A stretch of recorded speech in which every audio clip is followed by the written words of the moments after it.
Today morning, early in the morning, I was speaking to one of my enlightened friend in Tripura,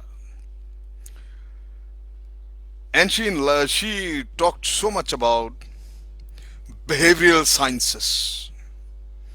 She is knowledgeable, no doubt. And along with that, I said we discussed about the a topic which is called uh, behavioral leadership. I was talking about that. Although it is not part of the psychology, but it certainly touches upon, including in the behavior sciences, that's a behavioral pattern of the people. So today, just a thought came while I talking to her that I must talk today with my friends on the behavioral leadership. No psychology, no nothing. Of my entire experience of almost 4 decades in armed forces, dealing with troops in a very, very sensitive situations, the situations of life and death, where a person, a so-called the officer in charge or the leader of that uh, particular team, he's supposed to motivate the people who got the same amount of blood and flesh like you to decide for life and death, and motivate them enough so they can trust their life on that officer on the spot. Convince them that this officer will sacrifice his life protecting the life of his subunit or unit he is leading the operation. And that's a big responsibility and a big call, my dear friend. So today I'll be talking to you about the behavioral leadership, what I have learned in those kind of challenging situations, which can be applied in any profession, in anywhere. कोई वजीर न सुल्तान न बादशाह बनो, जो बन सको तो किसी के चिराग राह बनो। करो कुछ ऐसा कि तुमको जहां न भूल सके, ये तुझसे किसने कहा कि जहां पनाह बनो। My dear friend, nobody expects you to become some king, emperor, or minister, or a king. If you really want to become something, becomes the beacon of light so you can guide people. Do something so distinguished, so different, so unique. Even the world wants to forget you, they will never be able to forget you. Nobody wants you to become the lord of the worlds. You just wherever you are, whichever situation you are, just be the best and guide them the best and be a leader. And that is depends upon your behavior. That is what actually is behavioral leadership. So what I've learned, I'm going to share with you. The first and foremost thing in a behavioral leadership, I would say, is a good leader in any situation, any place, is the one who anticipates future changes. There is a difference. Understand very clearly difference between managers, executives. But a leader, he anticipates future changes. What nobody can see, he can see, and he initiate measures, adopts measure. By when the future becomes the reality, when it faces you, it is no more a challenge, but you are equipped wherewithal to deal with any kind of situation which comes to you. In army, this is called contingency planning. A smallest unit or a small operation, big operation, whenever you go, an officer plans every possible contingency. While the troops are deployed on the ground, they are most interested in the enemy, who is going to attack them and how is going to fight. That's it, nothing more, nothing less.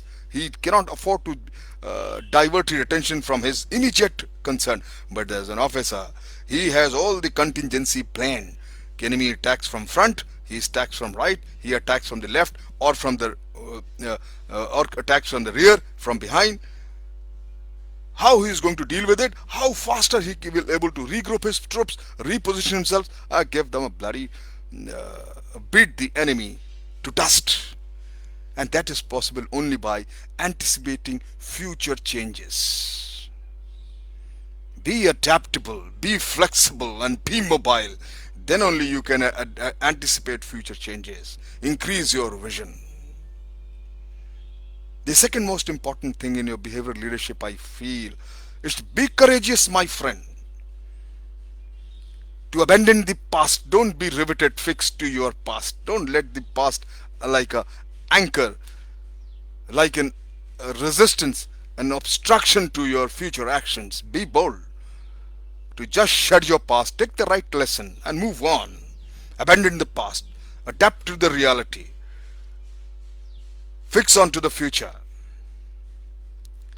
What does it calls for? It calls for you have to be bold enough to withstand changes. Every life is dynamic, so are the situations are dynamic. They are changing every second and they should change. So you should be bold enough to withstand changes. If you further analyze these points I'm discussing with you, that means you have to have emotional stamina to think whether the planning is good, effective, or ineffective. You should be able to think on your own plans, all plans you have made. Use emotional stamina to even criticize your own plan and take criticism from people to make it a further foolproof plan. So you have to have a great emotional stamina to always continuously sifting, analyzing, thinking whether the plannings you are making, the contingency you are making, they are good or bad. When you have done all these things, my dear friend, and these things should be inbuilt in your behavior, in your nature, you have to, you have to build trust and cooperation among the team. If you fail in building trust and cooperation, my dear friend, all kinds of amount of anticipating future plans and your courage and boldness or the emotional stamina, they will have no utility. In army, they teach you one single beautiful lesson. There is no individual victory, my friend. It is victory for everyone or a defeat for everyone. No individual chivalry is ever recognized. Whatever gallantry awards I've got, my friend, it is not because of my individual chivalry. It is because of the troops I was commanding or the teamwork. Everybody has the contribution in that. So you have to build trust and cooperation. No one heals oneself by wounding others, remember. One of the most important, trait in a behavioral leadership is that stop criticizing people. Stop backbiting. Stop talking negative. Stop hitting below the belt. You cannot, you cannot heal. I repeat myself, no one can heal oneself by wounding others.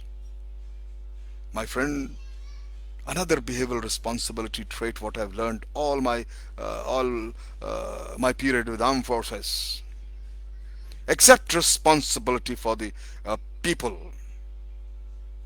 And when you were deployed in a counter-insurgency or insurgency operation, we are dealing with civilians, where your task is not only to fight and defeat militants, but to win the hearts and mind of people, to accept the responsibility for the society at large. Leaders act responsible and effectively, my friend. Every action of yours must be justified and must be responsible. Ultimately, my friend, at whatever level a leader may be, from the smallest, lowest to the top one, leaders contribute to the welfare of society, my friend. If your action is not contributing to ultimate welfare of society, it's a waste of time. It has got some other motives. Your behavior should be perfectly fine. So accustomed, it should be a natural movement and action for you. They, the behavioral leadership means कि these leader, they understand कि that it is not enough to exempt from blame or liability. Not doing anything wrong is not enough, my friend. Find out what the people are motivated in.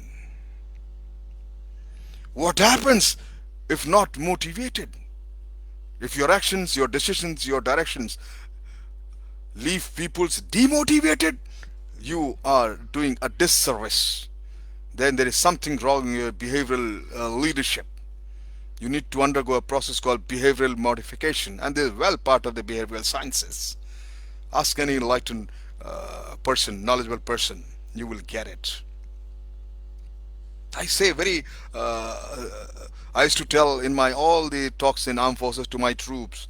You follow 3 A's in life in your behavioral, include in your behavioral leadership the 3 A's: anticipate, adopt, adapt, then act, and get things done. Absolute, these 3 A's worked for me and it'll work for you. Ensure in your actions, in your words, in your movement that you are establishing a fast decision making culture in your surroundings, your subordinates, lower leadership, your peers, contemporaries. The culture of making decision, taking decision quickly, it, it is nurtured, it is encouraged so that there is no delay. Even if it take a right decision after the event is over, it's got no meaning. Take decision, you can make amends. Competence, my friend, character, and empathy. It's a natural natural part of behavioral leadership. A soldier cannot be a soldier if he is not a saint, if he does not carry a compassionate heart. My dear friend, you can only develop competence, character, and empathy by education. Educating yourself. Because education leads to enlightenment. And enlightenment opens the ways to empathy. And empathy foreshadows reforms. My friend, be very calm, collected, cool. And your eyes should be speaking. Your eyes should be most powerful tool in your behavioral leadership, I say. आंखें इस रुख से बात बोले है, तर्जुमा हर जुबां में होले है. आंख की बात आंख समझे है, चाहे जिस भी जुबां में बोले है. If you look at with kindness, with love, with compassion towards anyone, whether the person is Bengali, Madrasi, Punjabi, whatever, whatever English, whatever language, but he will understand that you are not looking at him at the kindness. So the translation of your looks, it's done in any language, any world possible language. आंख इस रुख से बात बोले है, तर्जुमा हर जुबां में होले है. Keep your eyes very full of compassion, kindness and focused.